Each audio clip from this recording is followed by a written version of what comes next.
So here we are back at the Chatham Market. Today we are going to be carving some of the two-piece stoneworks that I put together, and they would be similar to this work here, which is two works pinned together. And but Marji's got everything all set up here. These are works that people can see on the front of our porch here, and we've got these cherry wood tables that I've been putting the same sort of designs that I do in the stone on. And so anyways, she's all got everything all set up with the small works for sale here at the Chatham Market, where we're here every Wednesday and Saturday, and we're here in between.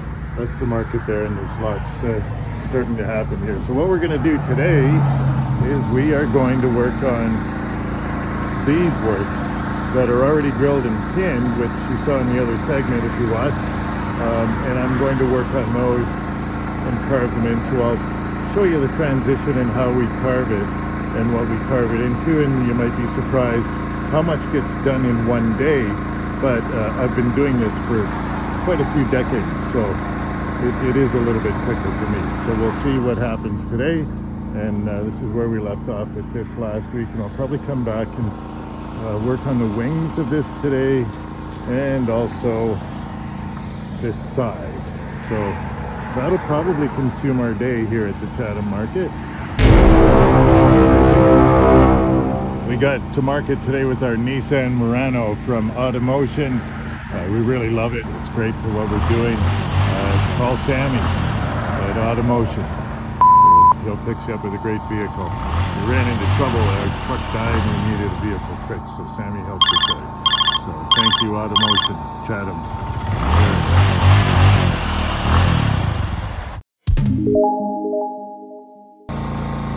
So we're going to carve this two-piecer first. These are drilled and pinned together. There's a steel pin between these two pieces. And I was thinking of either doing this as a fish, because it's up and it's kind of slender from the other side,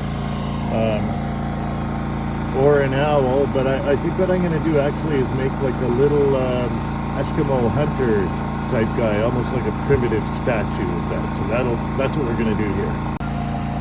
So now the first part of this figure is sketched in. As you can see, it's very primitive. I did the face round, but I like the primitive statues. If you try to imagine how they made them in the, long thousands of years ago, they would have had to take a harder stone and find a softer stone and rub it and create things. So even to create a human image in the stone is not easy. This is really hard stone, and it takes a while just to cut in. I usually use what's called a V-cut. I call it Hart's V-cut, but I'm sure everyone uses it. Is you're cutting in, making your line, and then you cut a V, and then it gives you a line there. So it's just a bigger V here. I cut in and cut a V, and then this area here I wanted to go back, so I just cut a V and then lay the blade flat and smooth it, and you'll get that. This is a really hard stone. It'll be nice when it's done. So I'm going to show you how to cut here. It's not quite as easy. Even just to lift this tool is not easy. And I'm cutting this in. I want to just take some of this away. So these other cuts have been made with this, but it's not easy. And you got to use 3 points. And this is stone carving yoga.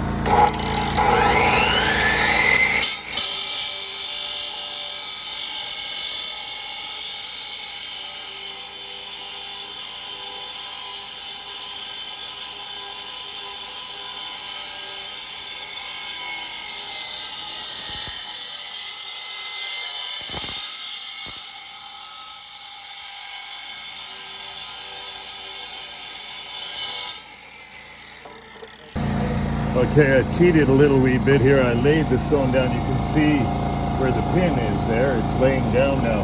It's just easier with this big tool. It must weigh 60, 70 pounds to lay it and use the weight of the tool, but you still have to let it float when it cuts. So just keep carving the stone.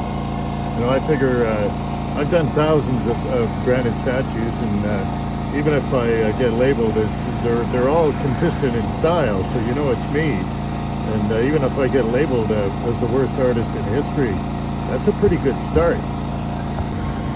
Okay, I have my cuts done now. The one leg goes like this. It's really like kind of a funky little dance that he's doing. And the arms are here and the head. And I'm going to flip it on the other side and carve an owl. This is part of my Owl Man series. I've done hundreds of them, and it's to show how First Nations teachings can heal our world, to be honest.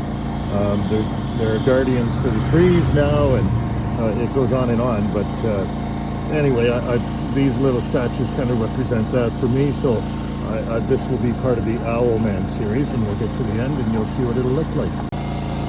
So I've started this sketch on the owl on the other side, and just like your primary colors, red, yellow, and blue, for carving there are three primary shapes: the circle, square, and triangle.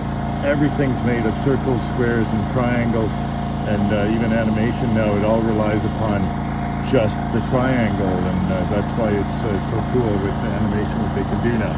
So I started with the round eyes, and then the beak, so two circles and a triangle upside down, and that'll begin the owl.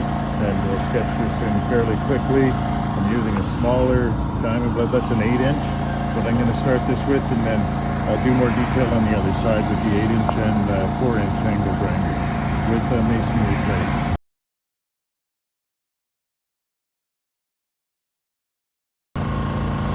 Okay, so the top part's done. So this is a figure, really primitive looking, the face and the arms and that, part of my Owl Man series.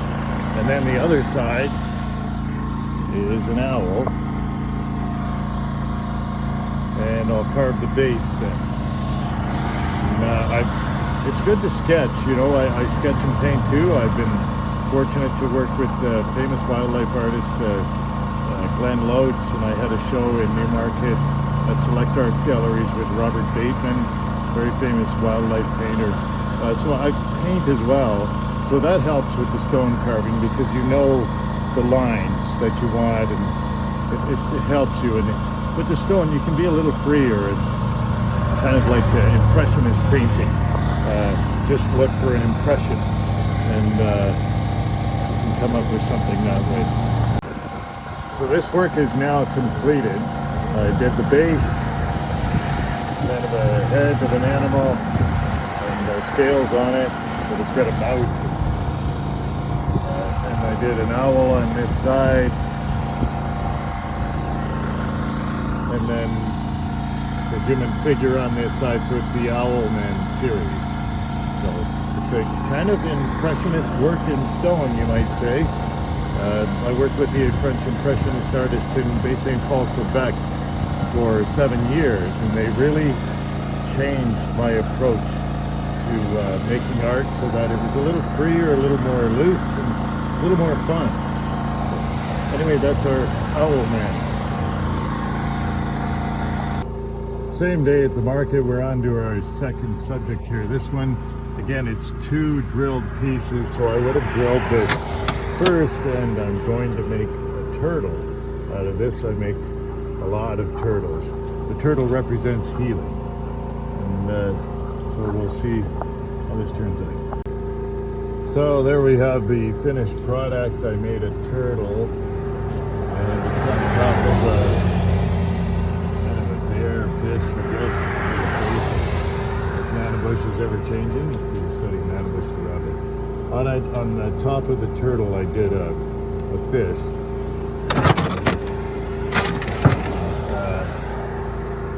It's got kind of a rabbit head of this, and Nanabush again.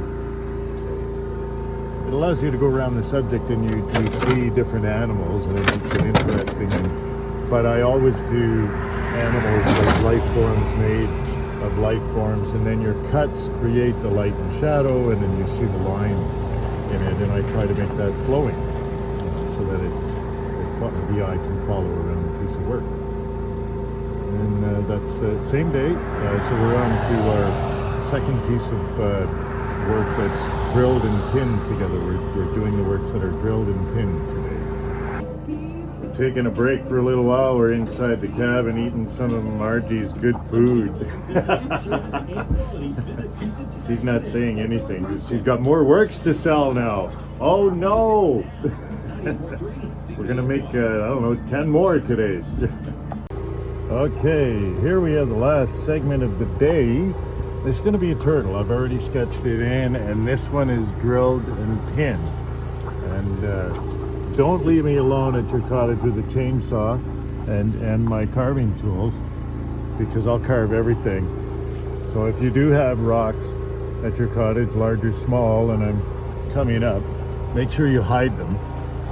Just hide them somewhere, and then I won't carve them. So we're going to carve this into a turtle. Here we go. Okay, that should have given you time to hide all the trees and rocks in your yard. My friend hid an entire forest so I wouldn't carve it. You might have heard of that guy, Preston. Anyway, I love this. This turned out as this is a turtle. It's done. Well, I'm saying I love it. You decide. I kind of like it. It's got neat lines. But one of the cool things is in the top, and you don't find that out until you carve it, is this quartz here. There's naturally in there, this white quartz through it, and it's in the shell. So it's really neat. So what I'm going to do now is carve the base, and that's probably going to be my day here at the Chatham Market. And there we are. So here I have my 2 parts carved now, and I used a little 4-inch angle grinder and a special note. If you haven't done this before and you just want to try it, you're either going to lay the blade flat and smooth like sand and just let it float, or you're going to be cutting straight in and then kind of make a B cut, and that's sort of the basis. And then if you can learn to do a circle like on here, what you're going to do is you're going to cut straight in halfway around and then come around and cut the other way, and you'll see why. If you're using a tool with a cord, it's too hard to do. So cut half the circle, cut the other half. Learn to make a circle. That's a really good start because it's going to be used everywhere. So these 2 pieces I'll pin together and I'll wet them. You can't really see the stone because it's just dusty right now. And when I'm finished, I put oil-based Varathane on the stone, and it makes it look like it's wet and seals it, and it makes it look quite lovely. So this is the final product. You get the turtle on top. This beautiful streak tree. You can see the quartz runs right through it, and the base, beautiful pink stone, done like an owl's head, done all around it. And again, the lines, you want to try to lead the eye with the lines, just like you do with a painting or anything. The lines on a card, for example. Anyway, it should lead the eye, and they're all animal life forms. So that's our last work of the day today at the Chatham Market. Come and see us. We'll carve a stone right before your eyes. This is our drive home from the market. The new Nissan Murano. You really like the car, right? That's it. Good, beautiful drive home here. Chatham area. It's all flat, very few hills. It's just extensive farmland. Lovely, 1 million paintings. That's what was